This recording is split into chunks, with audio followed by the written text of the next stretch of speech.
Let my people go, he said again. Staff to a serpent, river red like pain. Frogs in the ovens, dust turned to flies. Still Pharaoh's heart kept turning to ice. So what do you remember? And I mean really remember. Not facts you can recite, but moments burned into your body and into your mind and soul. Like moments that you can still taste and feel. Like maybe the first time you held your child, or it could be the day you got that diagnosis, or the prayer that was answered in a way you didn't expect. Now imagine someone telling you, make a meal out of that memory. Like eat it every year and teach your children to eat it. And when they ask why, and they will ask, tell them the entire story, all the details. That's what God did with the Passover. So welcome to Come Listen With Me. I'm Ricky Black, aka Elder Eliezer, and today is Friday, our day 5 of week 15 of our ongoing Come Follow Me study of the Old Testament. And today we're reading excerpts from Exodus chapter 12. We're going to be doing verses 14 through 27 and jumping forward to verses 43 through 51. And then it'll be chapter 13, verses 1 through 16. It's about 38 verses today, so a bit fewer than we have in the last couple of days. Now, yesterday we experienced the Passover night itself, right? The lamb, the blood, the midnight cry. But today we're going to ask a question that follows every great deliverance. How do we make sure that we never forget? Now, we did read some of these verses in chapter 12 yesterday, but we're going to revisit verses 14 through 27 at the start as a quick reminder, since they do tie into the rest of today's focus.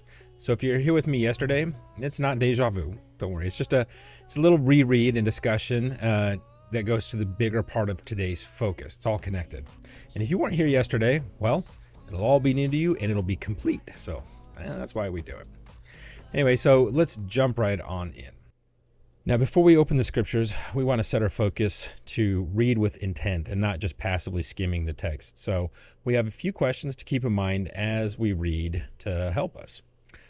And that is, why does God turn deliverance into a repeated ordinance instead of leaving it as a past event, right? So as we read, just notice how often God ties memory to meals, calendars, repetition, children, and covenant practice. Just, be thinking about, why is remembering structured so deliberately? And also keep in mind, how is the story of deliverance supposed to move from one generation to the next? So again, as we read, watch for that pattern. Children ask, parents answer, meals teach. The ordinance is explained in the community and how they remember together. Okay, so let's jump right in. And all right, so this is going to be chapter 12. We're going to start in verses 14 through 20. So let's look at this from the perspective of the feast as a perpetual ordinance. All right, so let's begin with verse 14. It says, "And this day shall be upon you for a memorial, and ye shall keep it a feast to the Lord throughout your generations. Ye shall keep it a feast by an ordinance forever." Okay, so a memorial, a feast, an ordinance forever. And it's a few words that packed into one verse, right? A memorial, something designed to trigger memory. A feast, something communal, physical, and tasted, like. And an ordinance, it's something sacred, authorized, covenantal. And the duration, forever. So throughout your generations, not just a season or till something better comes along, but permanently. And God knows something about human nature that we often forget. We are spectacularly good at forgetting. We forget miracles within weeks, we forget deliverance within months, and we forget the exact texture of what it felt like to be saved. In fact, that's probably the story of the scriptures in its entirety, is the continuous cycle of forgetting. So God doesn't trust our memory to carry the weight alone. Like, he builds remembrance into the rhythm of our daily life. All right, so let's continue on in verses 15 and 16 here. "And 7 days shall ye eat unleavened bread. Even the first day ye shall put away leaven out of your houses. For whosoever eateth leavened bread from this first day until the 7th day, that soul shall be cut off from Israel. And in the first day there shall be a holy convocation. And in the 7th day there shall be a holy convocation to you. No manner of work shall be done in them, save that which every man must eat. That only may be done of you." So 7 days of unleavened bread, not one, 7. An entire week where every meal reminds you, you were delivered, you were set free. And the bread was without leaven, right? It's the bread of what people who left so fast that it wasn't time for the dough to rise. In fact, getting the leaven out is so important that there's sort of a spring cleaning that would go on ahead of this festival to make sure that there wasn't anything in the house, no dust, no molds, no nothing that could accidentally or incidentally introduce some sort of leaven into the mix, just create an accidental sourdough or anything like that.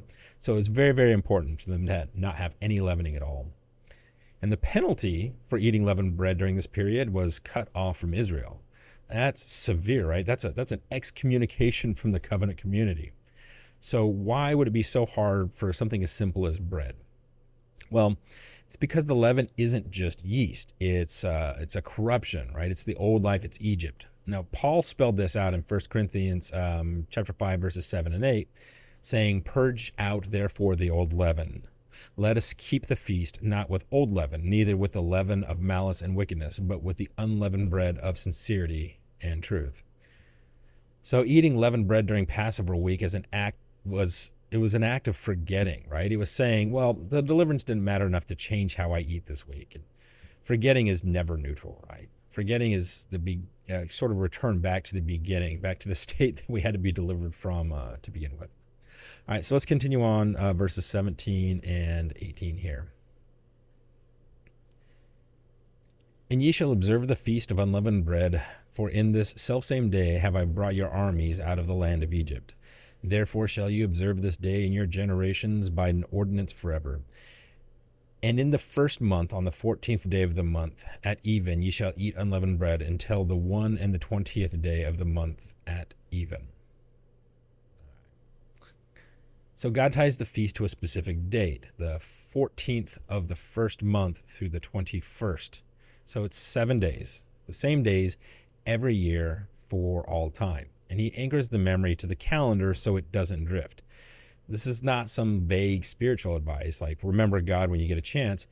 It's very, very targeted. It's calendared, it's structured, and it's all based upon getting, detailed in the remembrance. Now, for Latter-day Saints, the parallel is the Sabbath and every sacrament. Every 7 days, we have the appointed time to remember. And it's not one of those things like when we feel like it, not when a crisis drives us to our knees, but every week at an appointed time, on an appointed day. So God knows we need the structure to sustain our memory. All right, let's continue on in verses 19 and 20. "7 days shall there be no leaven found in your houses. For whosoever eateth that which is leavened, even the soul shall be cut off from the congregation of Israel, whether he be a stranger or born in the land. Ye shall not eat anything leavened. In all your habitations shall ye eat unleavened bread." Okay. So, notice verse 19, "whether he be a stranger or born in the land." So the rule applies to everybody in the covenant community. It's like native-born Israelite or convert. And once you're in the covenant, the obligations of memory are the same. It's no tiered or system here, right? There is no relaxed version for the newcomers, right? The new people who are to become Jews. You're either remembering together or you're not a part of the community. All right, so now let's get into the sort of teaching command. We're going to continue on in verses 21 to 23 here. "And Moses called for all the elders of Israel and said unto them, Draw out and take your lamb according to your families and kill the Passover. And ye shall take a bunch of hyssop and dip it into the blood that is the basin, and strike the lintel and the 2 side posts with the blood that is in the basin. And none of you shall go out of the door in the house until the morning. For the Lord will pass through to smite the Egyptians. And when he seeth the blood upon the lintel and on the 2 side posts, the Lord will pass over the door and will not suffer the destroyer to come into the house to smite you." Now, we read these verses yesterday in the context of the Passover night, but today I want you to notice them as instructions being passed from Moses to the elders, from the elders to the families. So this is a chain of teaching. So God tells Moses, the prophet, right? Moses tells the elders, the leaders within the church. The elders tell the households, right? So the priesthood holders or the heads of household, right?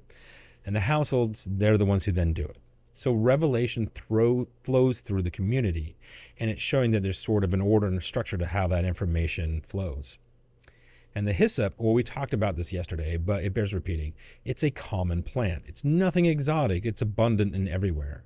So God uses ordinary things to apply extraordinary grace. A branch of hyssop and a basin of blood saved every firstborn in Israel. It wasn't gold and jewels or anything fancy. So simplicity, it's not a sign of insignificance. It's a sign of accessibility, right? God makes the saving act available to everyone. Continuing verses 24 and 25. And ye shall observe this thing for an ordinance to thee and to thy sons forever. And it shall come to pass when ye be come to the land which the Lord give you, according as he hath promised, that ye shall keep this service. All right, so forever.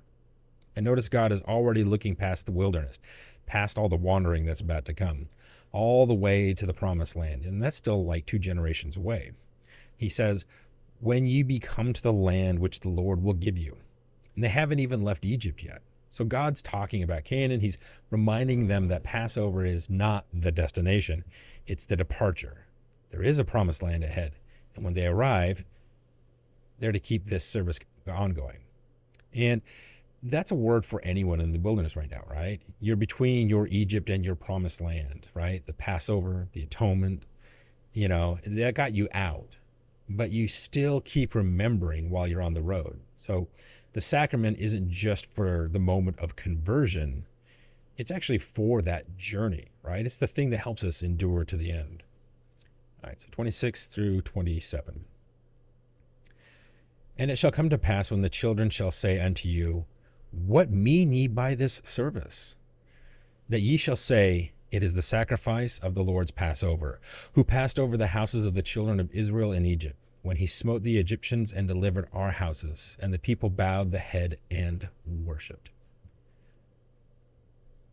So what mean ye by this service? Yeah, God planned for the question. He wants the children to ask. The entire ritual is designed to provoke a curiosity in the next generation so that the parents are required to tell the story.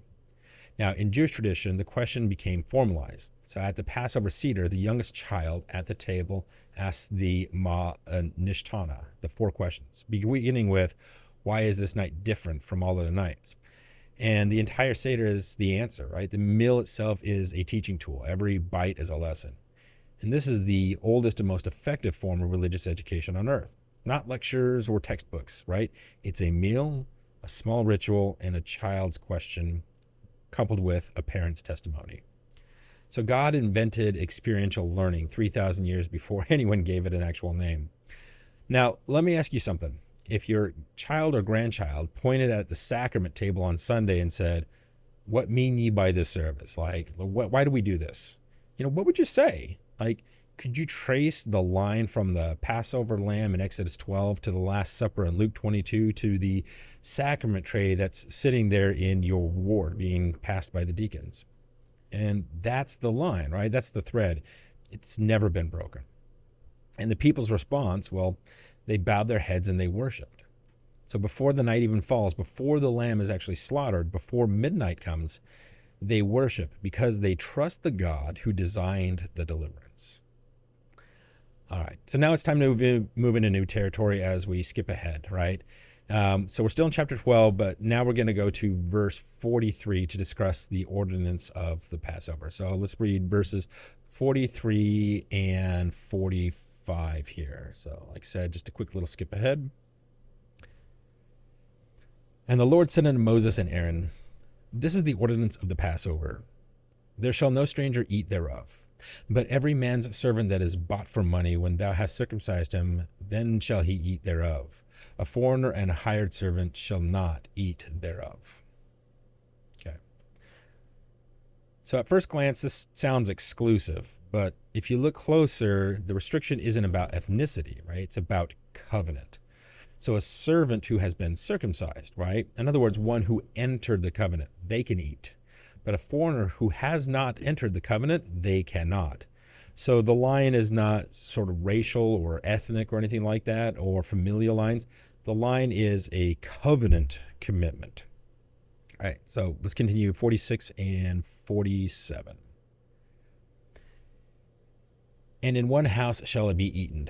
Thou shalt not carry forth aught of the flesh abroad out of the house, neither shall you break a bone thereof. All the congregation of Israel shall keep it. Neither shall you break a bone thereof. So this instruction, it reaches forward across thousands of years, right? When Jesus hung on the cross, the soldiers, they broke the legs of two criminals beside him to hasten their death. But when it came to Jesus, right, John 19:33 tells us that they found he was dead already, and they did not break his legs. John 19:36 says, quote, "For these things were done that the scriptures should be fulfilled. A bone of him shall not be broke," unquote. So the Passover lamb's bones were not broken. The Lamb of God's bones were not broken. The type of the fulfillment, they match down to like literally the skeletal structure. And it's not a coincidence, right? That is a prophecy that was encoded in a dinner instruction, hopefully so people would recognize it when it actually happened, just as John did. Okay, so let's continue in verse 48 and 49.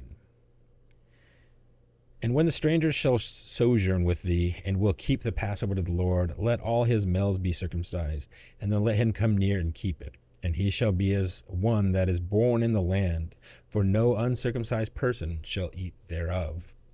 One law shall be to him that is homeborn, and unto the stranger that sojourneth among you.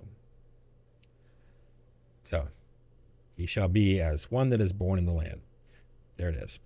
It's the open door, right? If a stranger wants to join, if someone from outside Israel sees what God has done and says, I want in, well, they can, right? They enter the covenant through circumcision, and then they are treated identically to a native-born Israelite. So no second class, no permanent outsider category. One law for the homeborn and the stranger, both. And the gathering of Israel has always been open. So in our day, baptism and covenant making serve the same function. It's the same function that circumcision served for them back then, right? If you choose the covenant, you are Israel. You are now home. All right. Verses 50 and 51. Thus did all the children of Israel, as the Lord commanded Moses and Aaron. So did they. And it came to pass the selfsame day that the Lord did bring the children of Israel out of the land of Egypt by their armies. So obedience, right? As the Lord commanded, so did they. And on the exact day, the selfsame day, God brought them out. So the timing is not approximate, it was very precise. When God says the day, he means the day. Now, so let's move on to chapter 13. We're going to be talking about the consecration of the firstborn and the commandment to teach. All right, so beginning here in verses 1 and 2. And the Lord spake unto Moses, saying, Sanctify unto me all the firstborn, whatsoever openeth the womb among the children of Israel, both of man and of beast, it is mine. So sanctify unto me all the firstborn, it is mine. Because God spared every firstborn in Israel that night, they now belong to him. So you are saved, therefore you are his. And this is the principle of consecration through deliverance. It's not ownership by force, right? It's ownership by redemption. So the firstborn was ransomed by the blood of the Lamb, and the ransomed belonged to the ransomer. So Paul, he said the same thing in 1 Corinthians in chapter 6, verses 19 and 20. It says, Ye are not your own, for ye are bought with a price. So the firstborn consecration in Exodus 13 is the Old Testament articulation of the truth, what we would see about the atonement.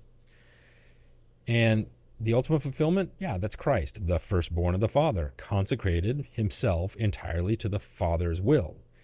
He is both the lamb that was slain and the firstborn who was offered. All right, let's continue in verses 3 through 7. And Moses said unto the people, Remember this day in which ye came out of Egypt, out of the house of bondage. For by strength of hand the Lord brought you out of this place. There shall no leavened bread be eaten. This day came ye out in the month of Abib. And it shall be, when the Lord shall bring thee into the land of the Canaanites, and the Hittites, and the Amorites, and the Hivites, and the Jebusites, which he sware unto thy fathers to give thee, a land flowing with milk and honey, thou shalt keep this service in this month. 7 days shalt thou eat unleavened bread, and in the 7th day shalt be a feast to the Lord. Unleavened bread shall be eaten 7 days, and there shall no leavened bread be seen with thee, neither shall be leaven seen with thee in all thy quarters. So remember this day. And there's the title of our whole week, really, like remember this day. And this is a command that carries the entire Passover forward through history. It's not just simply, understand this or analyze this. It's just remember it, like truly remember, hold it, taste it, carry it in your body and in your soul. And notice again that God looks ahead to the promised land, right? He names the nations that occupy it: Canaanites, Hittites, Amorites, Hivites, Jebusites. He's telling them, even when you arrive, even when the wandering is over, and even when you're settled and comfortable, just still keep this service, right? The danger of arrival is forgetting the journey. So comfort is the enemy of memory. And I think we could probably all speak to that at some point in time in our life. All right, let's continue with verses 8 through 10. And thou shalt show thy son in that day, saying, This is done because of that which the Lord did unto me when I came forth out of Egypt. And it shall be for a sign unto thee upon thine hand, and for a memorial between thine eyes, that the Lord's law may be in thy mouth. For with a strong hand hath the Lord brought thee out of Egypt. And thou shalt therefore keep this ordinance in his season from year to year. All right, so right there in verse 8, thou shalt show thy son in the day. So the teaching command, it repeats. Tell your son, show your daughter, right? This isn't a Sunday school curriculum. Like, this is the dinner table testimony. This is bedtime storytelling. This is parents pointing at the bread and saying, let me tell you what happened the night that God set us free. And in verse 9, the a sign upon thine hand and memorial between thine eyes, this became the basis for the Jewish practice of tefillin, right? The small leather boxes that contain scripture passages that are strapped to the hand and forehead before during the prayers, right? So the command is that the Exodus story should be as close to you as your own skin, on your hand, and it's what you do, right? Between your eyes, like how you see the world, what you do and how you see the world. So your identity should be shaped by the memory of your deliverance. All right, let's continue verses 11 through 13. And it shall be when the Lord shall bring thee into the land of the Canaanites, as he sware unto thee and to thy fathers, shall give it to thee, that thou shalt set apart unto the Lord all that openeth the matrix, and every firstling that cometh out of a beast which thou hast. The males shall be the Lord's. And every firstling of an ass thou shalt redeem with a lamb, and if thou wilt not redeem it, then thou shalt break his neck, and all the firstborn of man among thy children shalt thou redeem. So again, the firstborn of every animal belongs to God. If it's a clean animal, it's offered. If it's a donkey, an unclean animal, you redeem it by substituting a lamb, or you break its neck, right? So every firstborn son must be redeemed. Now, the theology of redemption is built into the livestock economy. Like, every time a firstborn calf or a lamb was born in Israel for the next 1,000 years, it triggered that memory. God saved our firstborn, so this one belongs to him. So the Passover wasn't just an annual feast. It's embedded in like daily agricultural life of the people. All right, verses 14 through 16.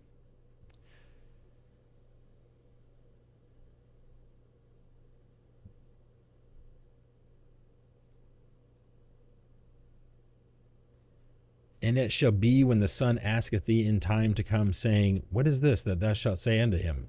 By strength of hand the Lord brought us out from Egypt, from the house of bondage. And it came to pass, when Pharaoh would hardly let us go, that the Lord slew all the firstborn in the land of Egypt, both the firstborn of man and the firstborn of beast.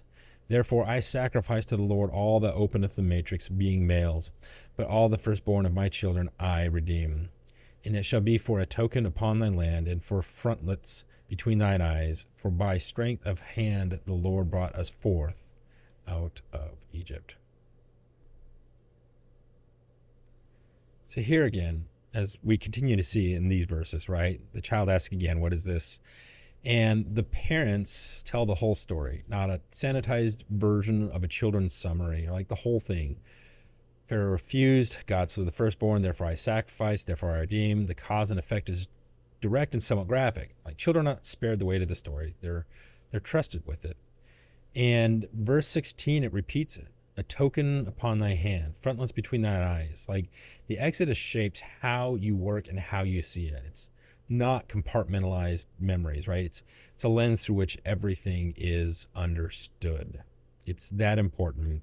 And it truly is expressed as memory through generations in a way that is, again, it is seen, it is felt, it is truly understood.